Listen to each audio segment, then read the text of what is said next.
आइए, सुनिए, देखिए, समझिए सनातन सत्य।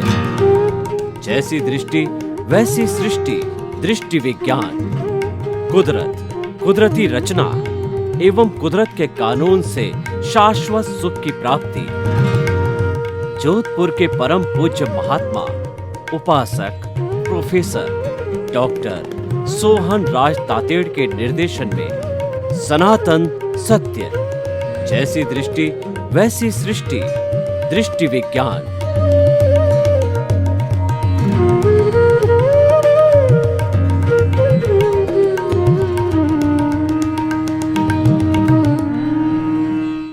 भाइयों और बहनों, मातृशक्ति को नमन।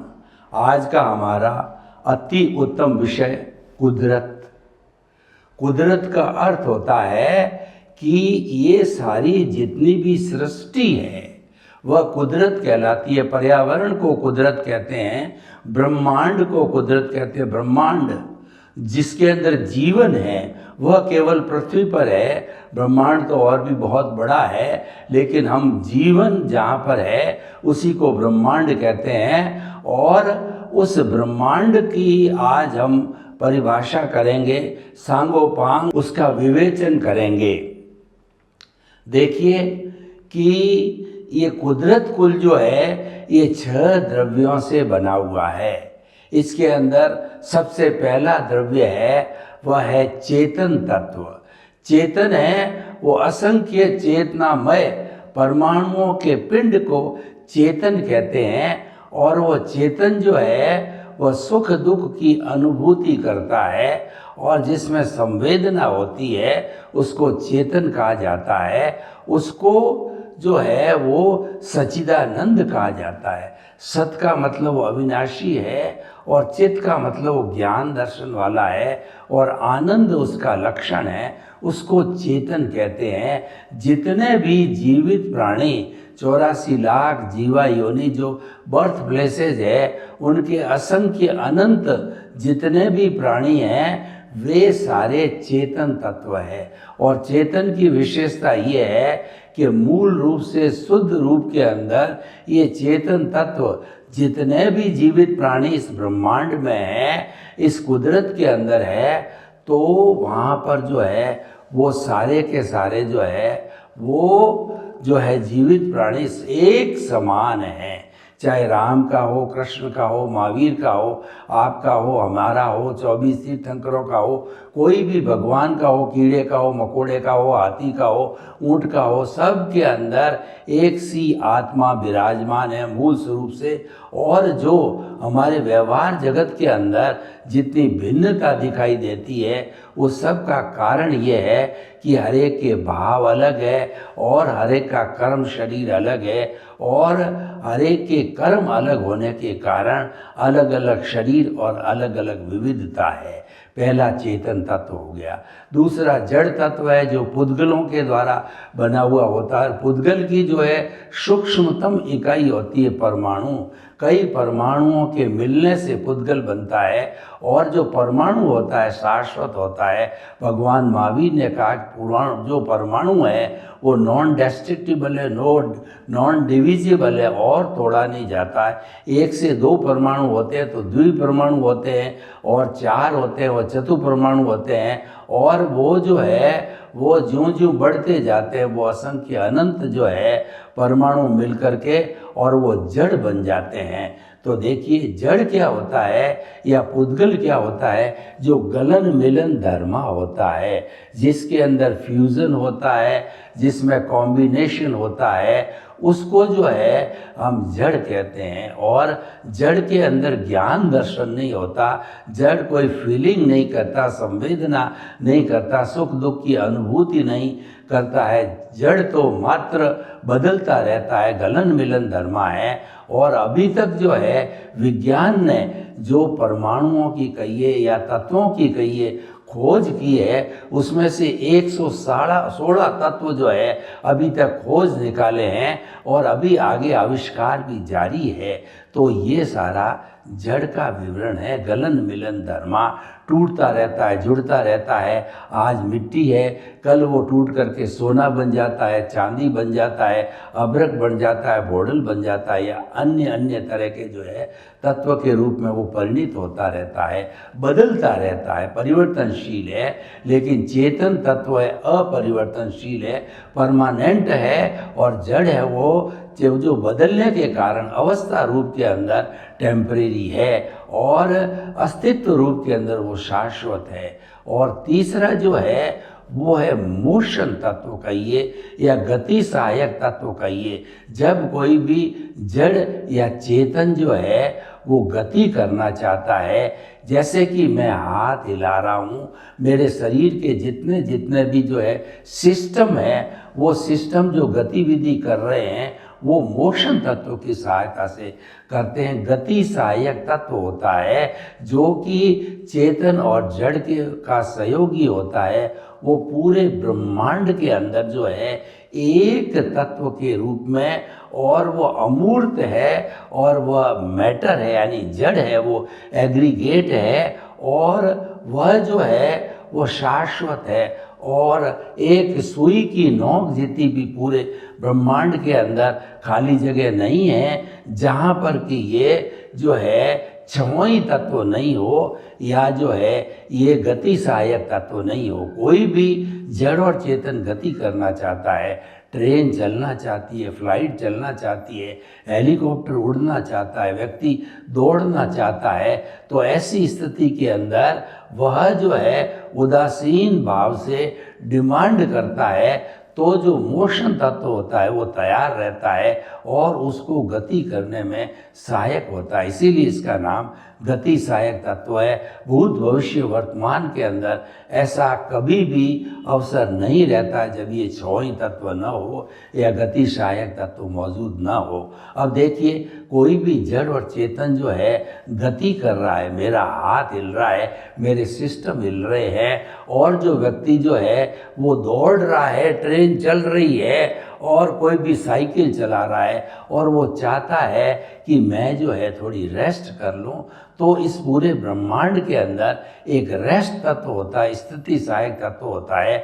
गति सहायक की तरह वो भी एक सिंगल द्रव है, अमूर्त है, और वह इस अस्तित्व की दृष्टि से शाश्वत है। और कोई भी जो है रेस्ट तत्व की डिमांड करता है तो उदासीन भाव से ये तत्व जो है वो हाजिर हो जाता है उसको रेस्ट देने के लिए। तो ये मोशन, रेस्ट, कॉन्शियसनेस और जो है हमारा मैटर कहिए, जड़ कहिए, ये सब जो मैं बात कर रहा हूँ ये विज्ञान सम्मत है, साइंटिफिक अप्रूव्ड है सारी चीज़ें। यानी जो कुदरत में बता रहा हूँ वह विज्ञान ने भी स्वीकार की है। अब देखिए कि एक टाइम तत्व होता है, समय तत्व होता है, जो हमें वर्तना देता है कि अभी 11 बजे हैं, हमारा कार्यक्रम 5 बजे प्रारंभ होगा और हमारे रिलेटिव जो है 10 बजे न आएंगे। इस फ्लाइट के जो है उड़ने का समय 11 बजे है, ट्रेन के चलने का समय 12 बजे है और रात्रि 7 बजे होती। इस तरीके से समय की जो वर्तना देता है वो टाइम तत्व कहलाता है। पूरे ब्रह्मांड के अंदर हाजिर रहता है। और अंतिम छठा तत्व है वह है आकाश तत्व। तो ये आकाश तत्व हमें अवगाहना देता है। जैसे कि मैं 2x6 फुट की जगह घेर रहा हूँ, ये टेबल मेरे सामने है, ये जो है 2 फुट बाई 1 फुट की जगह घेर रही है। कैमरा है वो 6 इंची बाई 2 फुट की जगह घेरा है, कमरा 10 बाई 12 की जगह घेरा है। तो अवगाहना देने वाला ये आकाश तत्व है जो कि संपूर्ण ब्रह्मांड के अंदर वो हाजिर रहता है। इस आकाश तत्व के बाहर में एक जो आकाश तत्व और है जिसको हम अलोक कहते हैं, और ब्रह्मांड को जो है हम लोक कहते हैं। लोक के बाहर जीवन नहीं है, आकाश तत्व मात्र ही है। अभी जो लोग बराबर चंद्रमा पे जा रहे हैं या मंगल ग्रह पे जा रहे हैं वो ये बता रहे हैं कि वहाँ पर जीवन की संभावना है, ऑक्सीजन मिलने की संभावना है, लेकिन जो है अभी तक प्रूव नहीं हुआ तो कुछ कहा नहीं जा सकता। अभी हमारा जीवन है केवल इस पृथ्वी रूपी ब्रह्मांड के ऊपर ही है। तो इस ब्रह्मांड के अंदर ये चराचर जगत कहलाता है। यहाँ पर एकेंद्रिय से पंचेंद्रिय के जीव रहते हैं। पृथ्वी का है, आप का है, तेजस का है, वायु का है, वनस्पति का है। ये एकेंद्रिय के द्वेंद्रिय, त्रिएंद्रिय, चतुरेंद्रिय, पंचेंद्रिय जो है जीव यहाँ पर जो है अपने कर्मों का भुगतान करते हैं और साथ साथ में मुक्ति को चले जाते हैं। तो वो सिद्ध सिलाविस लोक के अंतिम ऊपरी पार्ट के ऊपर है और वहाँ पर जाकर के वह जो मुक्त जीव आगे नहीं जा सकता, क्योंकि आगे जो हमारा लोक नहीं है, आगे जो है हमारा ये यूनिवर्स नहीं है, उसके बिना वो वहाँ जा नहीं सकता। तो भाई और बहनों, ये सब कुदरत की परिभाषा है और कुदरत सबको जन्म देती है। इसके मुख्य 5 कॉन्स्टिट्यूएंट्स है: पृथ्वी, जल, अग्नि, वायु और आकाश। और इनकी सहायता से समस्त जीवित प्राणियों का जो है भरण पोषण किया जाता है और इनको जन्म दिया जाता है। और जब ये बड़े होते हैं तो मन वचन काया की सारी क्रिया जो है इन 5 तत्वों के द्वारा होती है। हमारी नेचर माँ कहती है कि जितने भी असंख्य अनंत जीवित प्राणी हैं, उन सभी प्राणियों को जो है वो पालने पोसने के लिए मेरे पास सफिशिएंट स्टॉक है, कोई भी चिंता करने की जरूरत नहीं है। लेकिन मनुष्य जो है इतना तृष्णा वाला है, मनुष्य इतना परिग्रही है, मनुष्य इतना लोभी है कि पूरी नेचर का धन उसको दे दिया जाए तो भी वह संतुष्ट नहीं होता है। इतना वो ग्रीडी है। तो जो है हमारी तृष्णा आकाश समान अनंत्या, यानी कि जो तृष्णा है, जो लोभ है, वो आकाश के समान अनंत है। और दूसरे जीवित प्राणी बेचारा न तो इतनी परिग्रह करते हैं, न इतनी तृष्णा कर सकते हैं, क्योंकि उनके पास में डेवलप्ड मन, बुद्धि, चित्त, अहंकार नहीं है, जो कि मनुष्य के पास में अंतःकरण रूप के अंदर है। इसीलिए मनुष्य जो है इस कुदरत का सर्वश्रेष्ठ प्राणी है। अगर वो अपने ज्ञान दर्शन को सम्यक बना करके उसका सदुपयोग करे तो वो मुक्ति को भी जा सकता है, और मिथ्या ज्ञान, मिथ्या दर्शन का जो है वो दुरुपयोग करता रहे तो वो 7वीं नारकी तक भी जा सकता है। दूसरे जीवित प्राणी जो है वो इतना जो है परिश्रम नहीं कर सकते मुक्ति को जाना, यानी नरक को जाना। तो वो तो लोग तिर्यंच और मनुष्य गति के अंदर ही घूमते रहते हैं। तो भाई और बहनों, हम आपको बताना चाहते हैं कि ये कुदरत साइंटिफिकली है। अब क्या है कि कुदरत जो है हमारी किसी कानून पर चलती है, ये अपने आप काम नहीं करती है। उसको कहते हैं कुदरत का कानून। कुदरत का कानून पूरे ब्रह्मांड पे लागू होता है। चाहे प्राकृतिक चीज़ें हो, उन पर भी कुदरत का कानून लागू होता है कि समय पर सूर्योदय होता है, समय पर सूर्य अस्त होता है, समय पर रात आती है, समय पर हमारी सर्दी, गर्मी, बरसात, पतझड़, बसंत इत्यादि ऋतुएं आती है। सब काम समय पर होता है। और उसके साथ साथ में भी जो जीवित प्राणी हैं, जो कि इस जो है नेचर माँ के गेस्ट है, वो सफरर है और वो यूज़र है, तो उनके भी जो है कर्मों का भुगतान यही कुदरत करवाती है। ये संजोग जुटाती है। कुदरत के पास में द्रव्य है, क्षेत्र है, काल और भाव है। ये सब होने के कारण जो है कुदरत जो है मनुष्य के को जितने भी जो सफ़र करने हैं उसको, वो सफ़रर है, तो उनके सारे जो है वो संजोग जुटा करके कर्मों को सफ़र कराती है। तो भाई और बहनों, कुदरत जो है हमारी बहुत ही, कहना चाहिए कि हमारी बहुत ही जो है उपयोगी जो है नेचर माँ है। इसके बिना हम एक दिन भी जिंदा नहीं रह सकते हैं। यही हमारा भरण पोषण करती है। तो कुदरत के कानून को हमें कभी नहीं तोड़ना चाहिए। हमारी नेचर माँ कहती है कि मैंने इंसान को इस दुनिया के अंदर जन्म दिया तो 100 ईयर के लिए उसकी आयु बनाई। अगर वो प्राकृतिक रहे, अगर वो मेरे नियम का उल्लंघन न करे, प्राकृतिक जीवन जिए, उसकी लाइफ स्टाइल प्राकृतिक हो, तो वह जो है 100 ईयर्स तक जी सकता है। ऐसा कुदरत ने हमको यूनिबिल्ट सिस्टम जो है, इम्यून सिस्टम लगा के हमारे भेजा है। लेकिन हम अप्राकृतिक जीवन जीते हैं, हमेशा एसी में रहते हैं, कभी भी सूर्य की विटामिन डी कहिए या सूर्य का ताप कहिए, अग्नि कहिए, हम लेते नहीं हैं और हमेशा ठंडा पानी पीते हैं। यानी हमारा खान पान, रहन सहन और आचार विचार ये प्रकृति के विरुद्ध है। इस कारण व्यक्ति बीमार पड़ रहा है और उसकी आयु भी घटती जा रही है। तो भाई और बहनों, कुदरत का हमारे पर जो है कितना उपकार है, और कुदरत में काम करने वाले जितने भी पेड़ पौधे हैं वो मनुष्य के या अन्य प्राणियों के कितने हितैषी है कि देखिए, इन पेड़ पौधों से हमको जड़ी बूटियाँ मिलती है और उसके सहारे जो है हमारी सारी बीमारियों को ठीक किया जाता है। वो चरक जो है और इत्यादि जो है, वो ऐसे महान जो आयुर्वेद के आचार्य हुए हैं कि वो जो है हर पौधे के पास में जाते थे, हर पेड़ के पास जाते थे और उनसे रिक्वेस्ट करते थे, उनके अंदर शुद्ध भावों के साथ में प्रार्थना करते थे, टेलीपैथी करते थे कि कृपया आपके गुण बताओ, क्योंकि आपके गुणों का उपयोग करके हम लोगों के जो स्वास्थ्य के लिए इसका उपयोग करना चाहते हैं। तो वो पेड़ पौधा कहिए, वो अपने गुण बता देता और गुण के आधार पर जो है वो मनुष्य का इलाज जो है होता था। एलोपैथी तो आए हुए केवल 100 वर्ष हुए हैं, उसके पहले जब से ये सृष्टि बनी है तभी से व्यक्ति जो है बीमार होता था, इसका होला उनका जो इलाज है वो आयुर्वेद के द्वारा किया गया था और प्राकृतिक जीवन जी करके वो बीमार भी कम होते थे। तो भाई और बहनों, ये सारा कुदरत का है। और देखिए, कुदरत के ये जो 6 द्रव्य मैंने बताए हैं, ये समय समय पर अवस्था रूप में बदलते रहते हैं।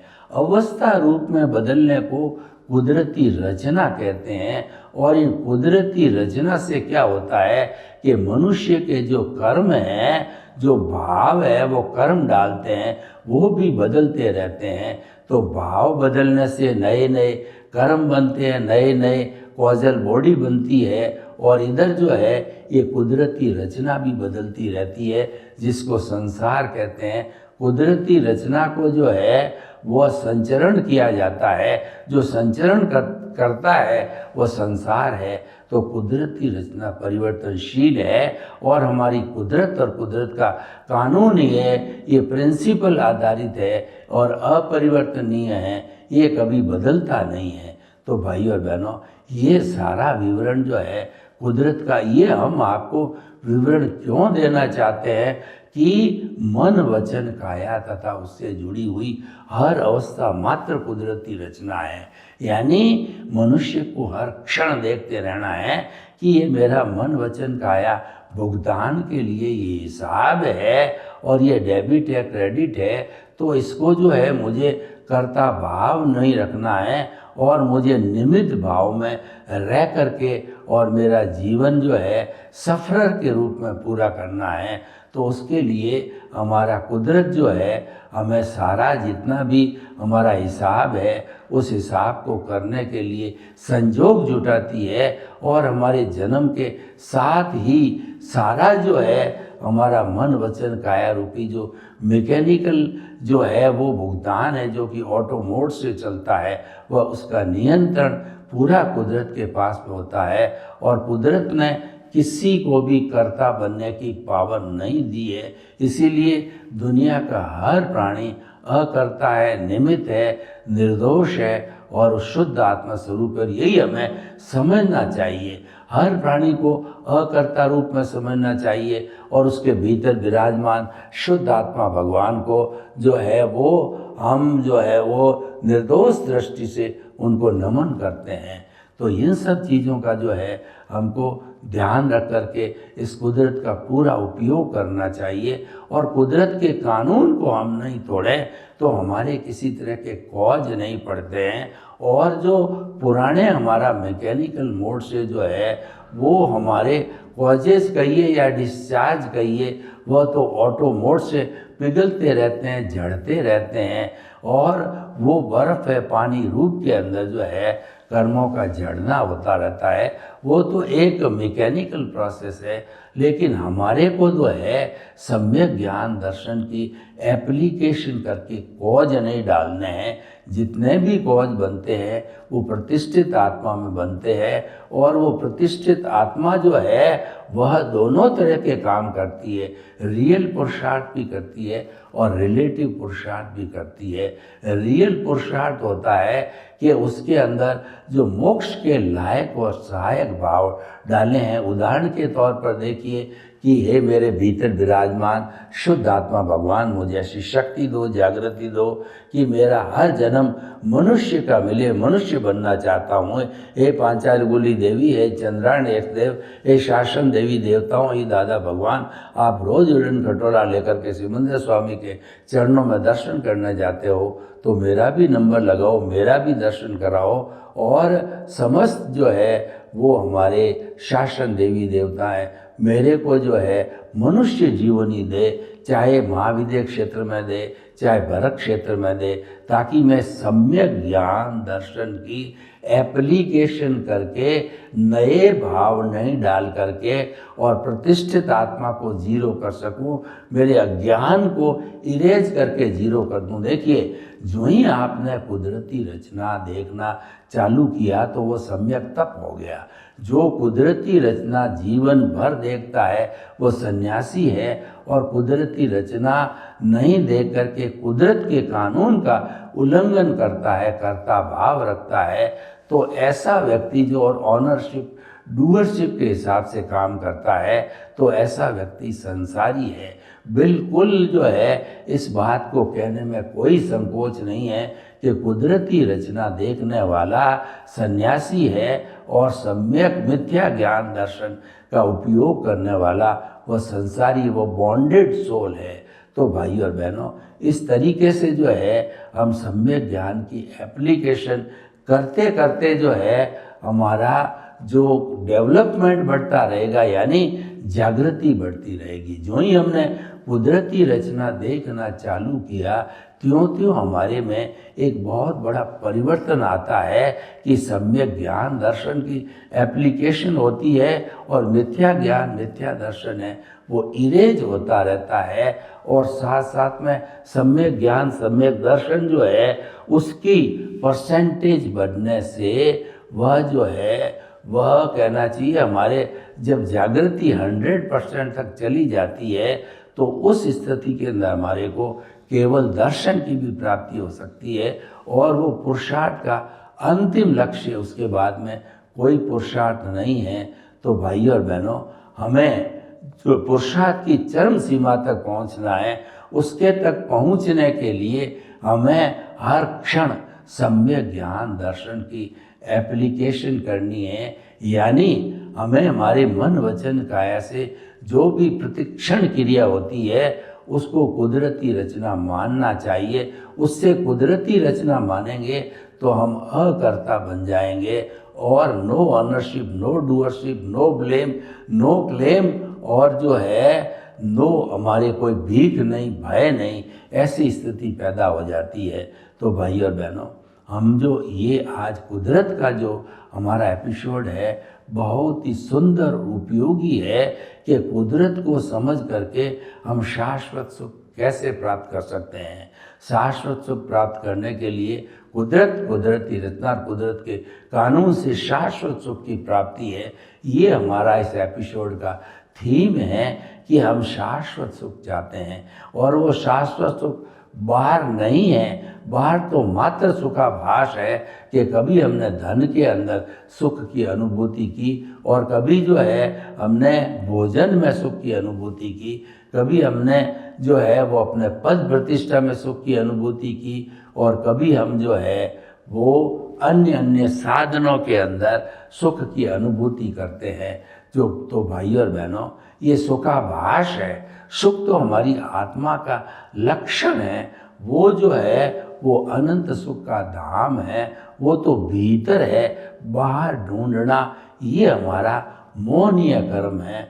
दर्शन मोहनीय को हमें खपाना है, अकर्ता बनते ही वो खपता है। तो भाई और बहनों, कुदरती रचना को देख करके और कुदरत के कानून का जो है हम उपयोग करके और हमारा सम्यक ज्ञान, सम्यक दर्शन को हर वक्त एप्लीकेशन के अंदर रखना चाहिए। जो सम्यक तप की बात करते हैं उसके अंदर जो है वो हमारा जो है सम्यक ज्ञान, सम्यक दर्शन और कुदरती रचना ये आपस में जुड़े हुए हैं। सर्वे भवन्तु सुखिनः, सर्वे सन्तु निरामया। लोग के जीवों को सुख मिले, शांति मिले, आनंद मिले, प्रेम मिले, सौहार्द मिले और हम सम्यक ज्ञान दर्शन की एप्लीकेशन कर शाश्वत सुख को प्राप्त करें।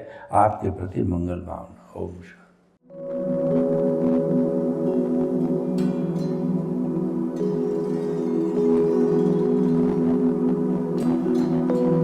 एक ऐसा अंतर्राष्ट्रीय ख्याति प्राप्त मानव जो गुरु प्रेरणा से पिछले 20 वर्षों से वानप्रस्थ जीवन जीते हुए 24 घंटे मानवता की सेवा में संलग्न है।